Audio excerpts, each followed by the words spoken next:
Giving back 2025 আয়োজিত হলো ব্যারাকপুরে। এই খবরটি নিবেদন করছে স্বামী বিবেকানন্দ ইউনিভার্সিটি, আপনার সন্তানের স্বপ্নের ভবিষ্যৎ গড়ে তোলার একমাত্র সঠিক ঠিকানা।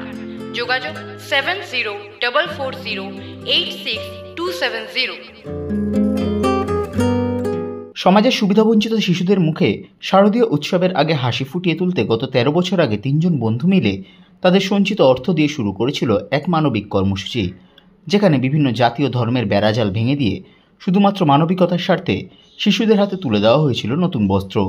সেই কর্মসূচি চলতি বছর 13তম বর্ষে পদার্পণ করল, যেখানে এক অনুষ্ঠানের মাধ্যমে 400রও বেশি স্কুল পড়ুয়ার হাতে তুলে দেওয়া হলো পুজোর আগে নতুন জামা ও সাথে উৎসবের মরশুমে হাত খরচার জন্য কিছু অর্থ। এই দিনের কর্মসূচিতে উপস্থিত ছিলেন সমাজের বিভিন্ন ক্ষেত্রের প্রতিষ্ঠিত বহু মানুষ। এছাড়াও উপস্থিত ছিলেন বিশিষ্ট শিশু চিকিৎসক অমিত দেব সহ অন্যান্য সংগঠনের পক্ষ থেকে সদস্যরা। সংবাদ মাধ্যমের মুখোমুখি হয়ে জানানো হয় তাদের লক্ষ্য আগামী দিনে আরও বড় ক্ষেত্রে এমন ধরনের অনুষ্ঠান আয়োজন করা যা শিশুদের মুখে হাসি ফোটাবে। আমাদের আজকে যে প্রোগ্রামটা, এটা আমাদের প্রায় 13 বছর ধরে চলছে। আজকে 13th ইয়ার, 12 বছর আগে আমাদের হয়ে গেছে। আমরা কয়েকজন বন্ধু মিলে প্রথমে আমরা একটা ঠিক করেছিলাম যে এখানকার যে স্কুলের প্রাইমারি স্কুলগুলোতে যে যারা পিছিয়ে পড়া বাচ্চাদের আমরা কিছু পুজোর আগে একটু হাসি মুখ দেখতে চাই, তাই জন্য আমরা নতুন বস্ত্র দেওয়া শুরু করলাম। প্রথম দিকে আমাদের সংখ্যা খুব কম ছিল, প্রথম দিকে আমাদের যারা কন্ট্রিবিউশনও কম ছিল, আমরা কয়েকজন মাত্র বন্ধু মিলে শুরু করেছিলাম। আস্তে আস্তে আমাদের এই সংখ্যাটা ক্রমশ বৃদ্ধি পেয়েছে। এবছর আমরা প্রায় 400-র উপরে বাচ্চাকে নতুন বস্ত্র দেব বলে ঠিক করেছি। সেই হিসাবে আজকে আমাদের এই অনুষ্ঠানটা হচ্ছে।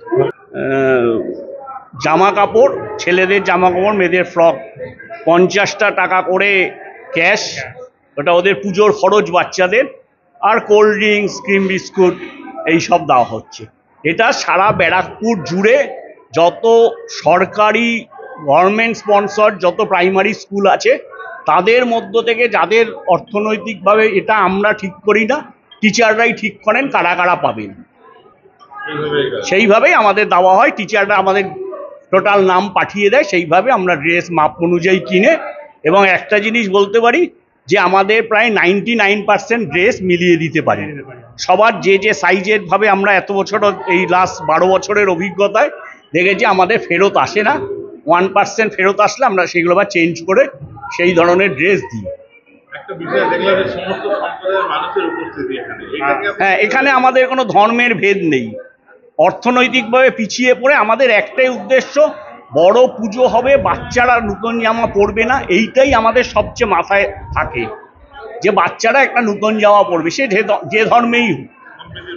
হ্যাঁ, সম্প্রীতি বলতে পারেন, যাই বলতে পারেন, অর্থনৈতিকভাবে পিছিয়ে পড়লে তাদের সবাইকে আমরা দিই। প্রোগ্রামটা একটা জিনিস লক্ষণীয়, এই প্রোগ্রামটাতে এই যে রথিনদা, দেবদা, প্রত্যুষদা, এদের টোটাল পরিবারটা ইনভলভ। এটা একটা চারটে ছেলে মিলে করছে না, চারটে পরিবার মিলে করছে। এবং আমরা সবাই পরিবার নিয়ে এই প্রোগ্রামটায় অংশগ্রহণ করি, এটা একটা উল্লেখযোগ্য বিষয়। ছেলে মেয়ে বন্ধু বান্ধব সবাই যুক্ত। আগামী দিনের সংখ্যাটাকে আরো বাড়ানো। এবং আমি এবছর কোনো সংস্থার নাম বলছি না, একটা সংস্থা এটা নিয়ে একটা কম্পিটিশন করছে যে বাচ্চাদের মুখে হাসি ফোটাতে পারলে নাকি প্রাইজ দেবে। তা 12 বছর আগে রথিন ঘোষ সেটা নিজে রিয়েলাইজ করেছিল। আজকে রথিনদা, প্রত্যুষদা, আমরা সবাই তার সাথে যুক্ত হয়ে তাদের মুখে 400 হাসি ফোটাচ্ছি।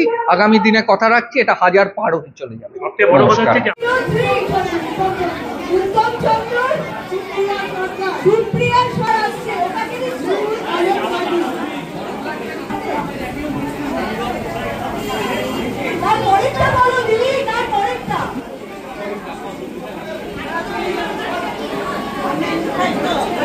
Thank you.